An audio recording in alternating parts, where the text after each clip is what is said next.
اللہ الرحمن الرحیم مثل الذین اتخذوا من دون اللہ اولیاء کمثل العنکبوت اتخذت بیتا وان اوہن البیوت لبیت العنکبوت لو کانوا یعلمون۔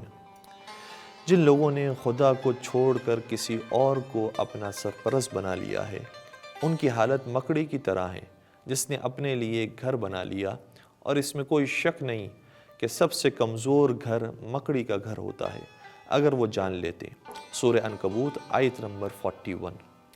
پچھلی نشست میں ہم نے یہ عرض کیا تھا کہ ولایت کا ایک مطلب مومنین کا اتحاد ہے، اور آج جس موضوع پر ہم بات کریں گے وہ یہ ہے کہ اس اتحاد اور یکجہتی کا سبب کیا ہے، کون تمام مومنین کے درمیان اتحاد کا باعث بنتا ہے۔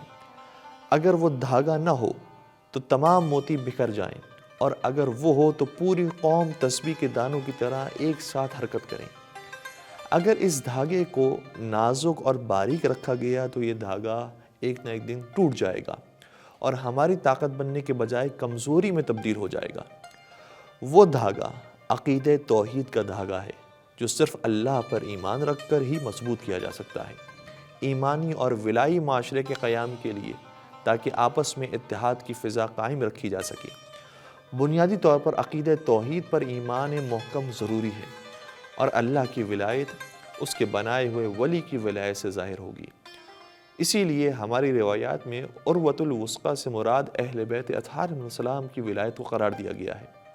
یہ ہے آج کی آیت کا مفہوم، جس میں کہا گیا کہ جن لوگوں نے اللہ کے بنائے ہوئے اولیاء کے علاوہ کسی اور کو ولی بنا لیا، ان کی مثال اس مکڑی کی سی ہے جس نے ایک گھر بنا لیا، اور مکڑی کا گھر سب سے کمزور گھر ہوتا ہے۔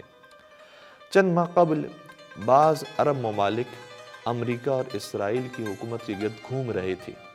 اسرائیل، جس کی کمزوری آج سبھی کو نظر آ رہی ہے، چند مہینے پہلے تک بظاہر بعض اسلامی ممالک کا سہارا گر تھا۔ ولایت اللہ کی دو صورتیں ہیں، ولایت عرضی، ولایت طولی۔ ولایت عرضی کا مطلب یہ ہے کہ تمام مومنین اللہ کے محور کے گرد ایک دوسرے سے جڑے رہیں اور ایک دوسرے سے رابطے میں رہیں، جیسا کہ ہم 40 کے ایام میں دیکھتے ہیں۔ شیعہ و سنی کچھ بھی نسل اور رنگ سے تعلق رکھنے والے ہوں، سید الشہداء حضرت امام حسین صلی اللہ علیہ وسلم کے گرد گردش کرتے ہوئے دکھائی دیتے ہیں۔ اور وہیں ہمیں ولایت طولی بھی دیکھنے کو ملتی ہے کہ امام حسین علیہ السلام اپنے سمیت، اپنے چاہنے والوں سمیت کس ذات والا کے زیر سرپرستی ہیں؟ خدائے قدیر اور عزیز کے زیر سایہ۔ آج ہماری سیاسی اور سماجی زندگی کا حکمران کون ہے؟ کیا یہ خدائی کتاب جسے قرآن کہتے ہیں، یا انسانی حقوق کی تنظیمیں، یا گول 2030؟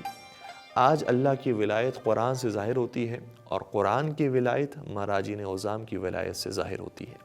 والسلام علیکم ورحمۃ اللہ وبرکاتہ۔